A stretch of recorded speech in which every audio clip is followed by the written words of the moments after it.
Pangilinan asks Senate to allow De Lima join teleconference session. Another back to you. Bullseye! Bullseye! Senador Kiko Pangilinan, Mr. Noted.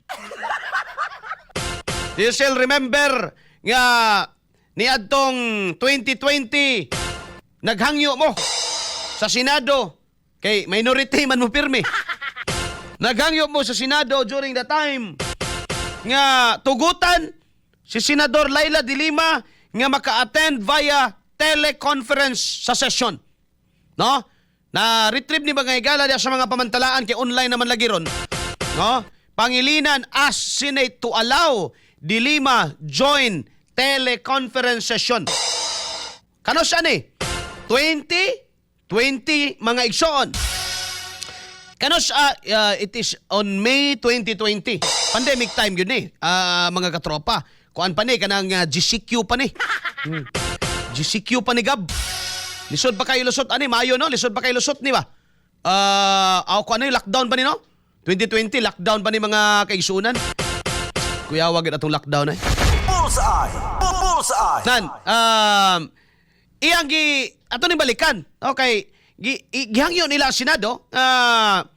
Kuanon mo, tugutan, mga igala, si De Lima nga maka-attend via teleconference mga kaigsunan. So, unsay kalainan sa karon og ganing hangyo ila mga igalang motion no sa majority o sa katong sa una. Matod palagi nga sa karon walay force majeure kaya wala na pandemya, no? I think dili na to tan-awon ang situation.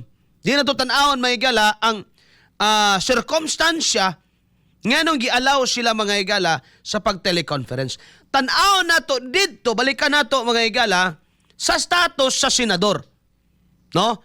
Kay mangutan na ta, pwede na bang gamiton, pwede na bang mag-meeting karon mga igala via virtual? Yes. Karon pa nga naanata sa digital age. O gani AI na taron mga kaigsuunan. No? Gani careful ta mga igala kay dili tanan makita nato dia sa social media tinuod. No? So, isa na siya may galas tanaon. Ikaduha, no? Mga katropa, tanaw nato diha. No?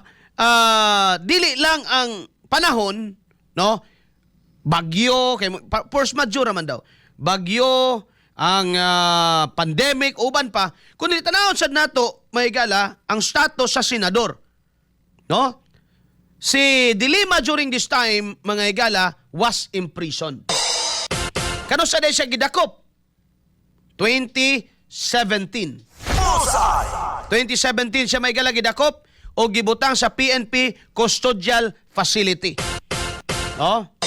Temporarily, ang iyang kagawasan may igala napugngan.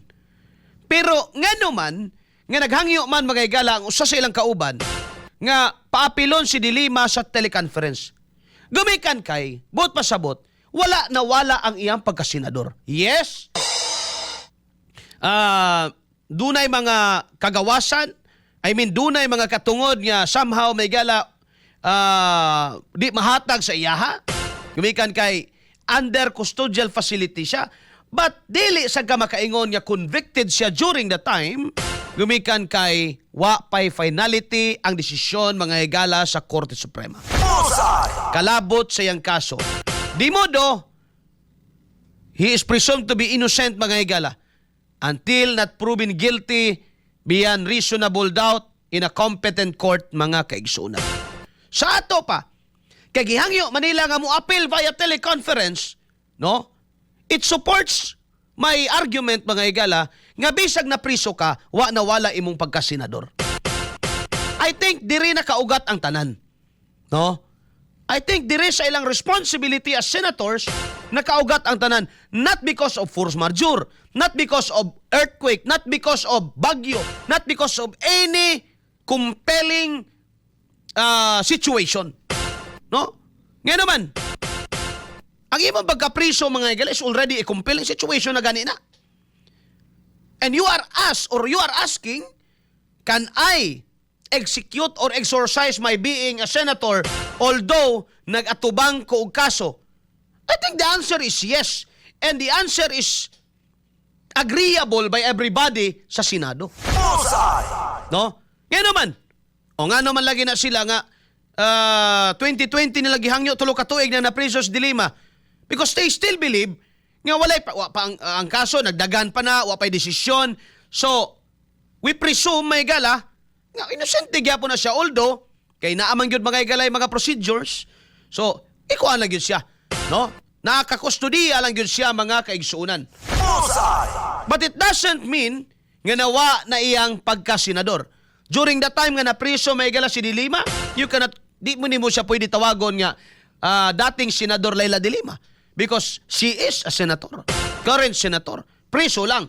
Trillanes may gala, nakadaog na priso man. Oh. I think ang atong ipangutana, dili lang ang situation. No, ang force majeure or mga bagyo, ang availability. No? Okay na ba nga mo at mutambong rog mga session nga pinaagi sa online? I think doable na siya karon gumikan mga igala sa bag-ong panahon. Bullseye. No? Mao ganing gitawag na siya new normal. No?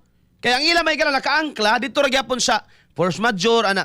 Pero ngano man lagi nga si Dilima mga igala gusto man nilang paapilon for one purpose mga igala, no? For one purpose ha. Para kuno ang iyang expertise, ang iyang trabaho o ang iya mga higalang pagsalig sa tao nga niya nga gipili magamit og mapahimuslan kuno gihapon bisan pag nakasuhan kay nakasuhan doesn't mean or does not automatically mean guilty. Bullseye. Meaning bisag nakasuhan ka you can still exercise your responsibility being a legislator or lawmaker sa Pilipinas. Bullseye. Bullseye. Dili ba pwede nga i-apply nato na mga higala the same principle and the same question to ingon ni Erwin Tuplok mga higala nga nitong dalawang mahuhuli? Kabalo na siya eh. Nitong dalawang mahuhuli ko no. So, I think he's referring to either Marcoleta, Estrada, or Joel Villanueva mga higala. Bullseye. Bullseye. No? Wala akong gina-point out. Kaya ilan man kung ginabarugan karon nga di naman COVID ron. No, di naman COVID ron, pwede na. Di na lagi tinuod COVID. Pero sa una, no, dili man COVID inyong rason nga gusto ninyo si Dilima pa join nun sa teleconference. Ang rason ninyo is aron nga magamit nato iyang expertise. Aron nga magamit sa nato iyang pagkasenador. While bahala nag-in prison. We can apply that. Pud dito kang o kinsay mapriso. Di ba? Ma-apply po na to na para dili pod lugi ang tao. Pwede gyapon siya mo pasa o ba, pwede gyapon siya mo interpel, pwede gyapon. No? Kay ang klase man gani ron. Law school may gala. Ang klase online. Gatuon na nagbalaod ha. Ang klase online. No. Ang exam lay physical. Sa uban gani online rapod. No? Tawa, gamay naman lay ka online ron gawas sa mga colleges may gala gyud pero uban mawa na ay kana mga sani graduate school, no? Baga masteral. Wala na online na. Bullseye. Bullseye. I think pwede man. Mga kaigsunan. Depende lang na sa ilahang kuan. Mao lagi kay kung pabor nila, muhangyo sila. Pero di mo pabor nila og sila'y maipit, mubabag sila. O na tinuod ya. Kay ingon mas si Risa Ontiveros kuno nga lahi kuno ang konteksto adto nga panahon sa paghangyo nila nga si Dilima mo join sa teleconference. Sila ang konteksto, no? Nga before COVID man lagi mo manghangyo ana. No? Kay kuno lagi during the time COVID unya kinala nato ang sharp mind of everybody sa paghimog mga legislation, no, mga balaod no aron makatabang sa pagsumpos pandemya. So kailangan nato and then we consider this kuan karon crisis ba yang nasod, no? Nag-crisis man Pilipinas. So ato gyapon pwede nato na gamiton may galang rason nga. Kinahanglan gyapon nato ang matag-usa ang mga senador labi na pag huna-huna pagtabang kung unsay maayong buhaton para sa pagsumpo dining krisis kay ang Malacañang may lain na huna-huna ayuda ra man. Pwede man siguro na.